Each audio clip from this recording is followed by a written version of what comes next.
Hemostasis. Hemostasis is a physiological process in which the body controls or stops bleeding. It involves vasoconstriction, platelet plug formation, as well as coagulation. It has 4 key components. It involves endothelium, platelet, coagulation cascade or pathway, and fibrinolysis. It is the initial stage of wound healing. Endothelium here, as one of the key components, is the inner lining of the blood vessel. If it is intact, it has not been traumatized, it inhibits platelet stimulation and aggregation.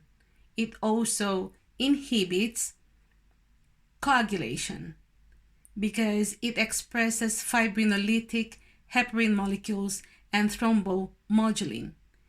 Inhibiting coagulation is done by expressing prostacyclin and nitric oxide.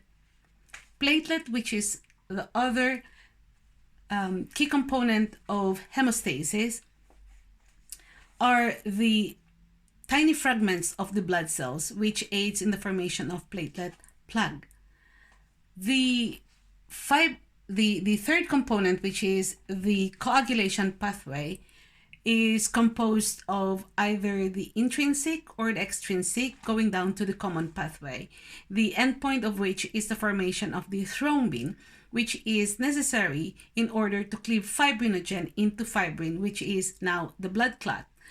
The last component of hemostasis is fibrinolysis, which is the enzymatic degradation of the fibrin or the blood clot. Now, any disorder in hemostasis will result to hemorrhage or pathologic thrombosis. It is composed also of 2 stages. The first one is primary hemostasis, and the second one is the secondary hemostasis. Primary hemostasis involves in the production of the platelet plug, whilst secondary hemostasis is involved in the production of the fibrin or the blood clot.